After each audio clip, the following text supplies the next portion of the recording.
everyone. I have found the last few weeks of lockdown the hardest, mainly because things are starting to slowly go back to normal, apart from the theatre industry. So it's kind of a mix of frustration and desperation, I guess, just to get back to my normal, our normal, the normal in the theatre industry. And I've just been having a rough time recently with something going on in my life. So the other night I had my first anxiety attack in a very long time. For those of you who've had anxiety attacks, you will know that they are not fun. But I've surprised myself with how well I handled it. A few years ago, if I had a moment like that where I just got like super down about something, or I had an anxiety attack, it would last a few days. Like, I would be upset for a few days and I'd feel really fragile and vulnerable for a long time afterwards. And I know I talk about it a lot, but I talk about it a lot because of how much it helps and because of kind of how surprised I am about how much it helped. But ever since I went to counselling, I've just dealt with situations like that so much better, which is obviously what counselling's for, so that sounds like a very obvious thing to say, but when you're you and you know how badly you used to deal with situations like that, you don't know how you could ever react differently. You think, well, that's just how I react to certain things and I'm just gonna have to deal with that for the rest of my life. Like, certain things are always gonna make me feel that way. So to actually see the change in myself, it is fascinating to say the least. I'm very proud of how far I've come, but it was all down to going to counselling and my amazing counsellor who was just unreal. And I know how lucky I was to find someone straight away who just got it and just asked me all the right questions, and I know that's her job, but I know a lot of people find it really hard to find someone that they trust or connect with, or who just understands their situation, or who you feel like understands your situation. I know sometimes it's really hard to find a counsellor or a therapist who you click with. So a few hundred videos ago, I can't remember when it was, but a while ago I did a video with Oliver, which was something like tips for when you're having a bad day or things you can do to combat a bad day. And they were very physical, practical things like listen to your favorite song, self-care things like have a bubble bath. It was all kind of surface level stuff like that, which are important. I do stand by those things, but I feel like I want to talk about things that are emotional and mental, and things that are just sort of thoughts to hold on to as sort of like a life raft when you're in the middle of a storm, much like we are right now. So, number one, sounds really simple, sounds really pointless, sounds like it won't work, but take a breath. And I mean this in a couple of ways. I mean it in the literal sense, like take a deep breath, take a few deep breaths, because it genuinely does help. But also take a breath in the sense of like, take a step back for a second. Try and see the situation, not so much that you're like right in the eye of the storm, that you're right in the center of it, but as if you're above it and you're looking down at the situation. Because something that I do is I think about what's just happened and how awful it was, and I can't believe that just happened, and I get caught up in the past, which is something I cannot change or control. And then I jump straight to the future and think, how is this going to affect the next few days or tomorrow, and what does this mean for the future, which is something else that I cannot change or control. Instead, what I should be doing is thinking about now and how I can control this moment and what I need to do now in the present. And sometimes there is nothing you can do. Sometimes it is just a case of this has happened, it was rubbish, and now we just have to feel our feelings about it and move on. I used to find it really hard to do that because I am someone who wants closure. I want a solution. I want things to be fixed. I don't like leaving things broken. So I've kind of just had to learn to live with the fact that sometimes things get broken and sometimes there's nothing you can do. Sometimes you just have to put it in the bin, whatever it was. You need to just let it go and move on. And sometimes time is the only thing that can heal the situation, because There's nothing to be done. There's nothing you can do or say to fix the situation. You just need distance from the situation. And as time goes on, you'll just begin to feel better about it because it won't have just happened. It will be a thing that's in the past and it's done and it's gone and you can't change it. Number 2 is try and be realistic. This is something that I find really, really hard when I'm in the heart of feeling terrible. If one moment has gone slightly awry, I will feel like it's ruined the whole day. If one person has been a dick to me, whether that's online or in real life, I will feel like everyone hates me and has always hated me and will always hate me. I always tend to jump to the extreme.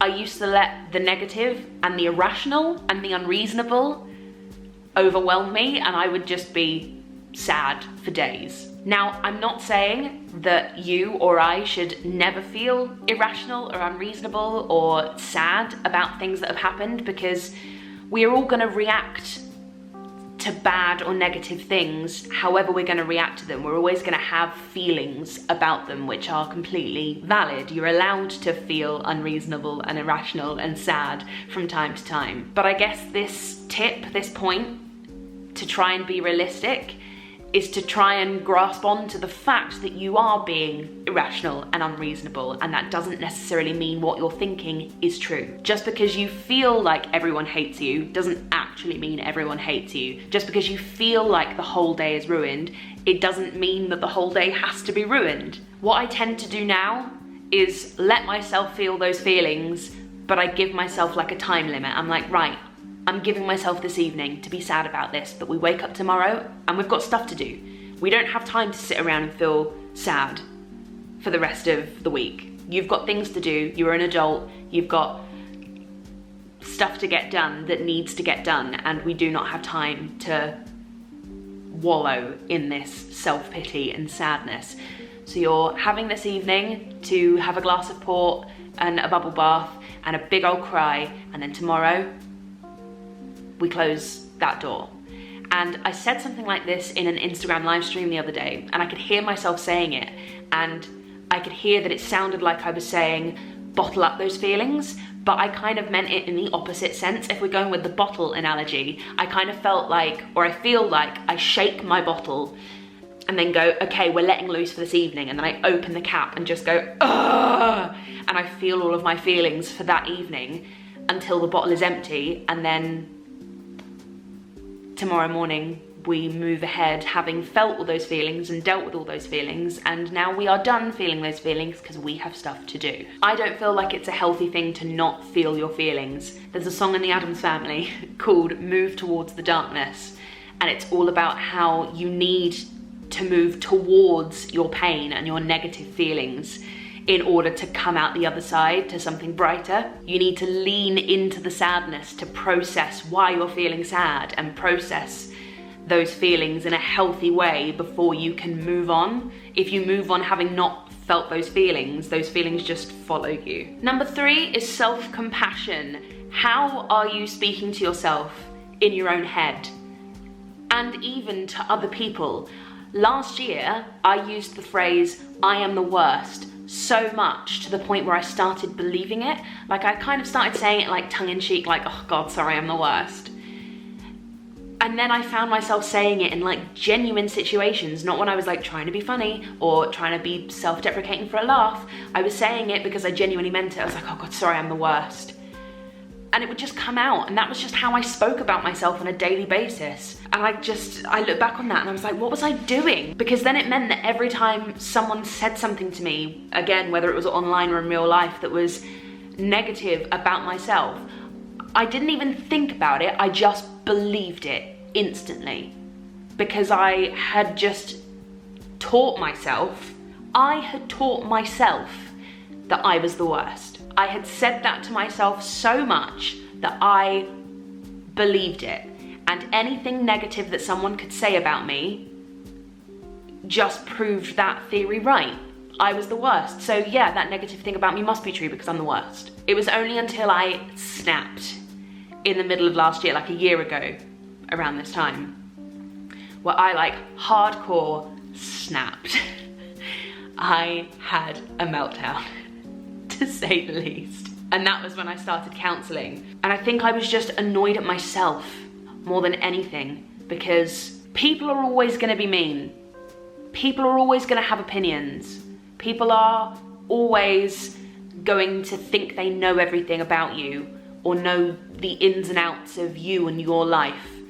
Whether you're in the public eye or not, people just tend to have preconceptions about other people, regardless of whether they're a celebrity or your next door neighbour. People think they know. And social media gives people a platform to tell you what they think they know, whether it's right or not, and they will tell you it as a fact. This is always gonna happen. This is not something that you or I or anyone else can control. There will always be trolls, there will always be arseholes, there will always be idiots. This is something I cannot control. What I can control is how I react to it. What I can control is whether I let that in or not, is whether I let that affect me. And for so long, my floodgate had just been open. My floodgate was just open for everything, good, bad, ugly, whatever. And I was just letting it hit me full force. And one of the things that was like my main focus within counselling was learning that it's okay to close the floodgate. And last year, I felt like I wasn't even in a place where I could receive the positive, because I didn't believe the positive.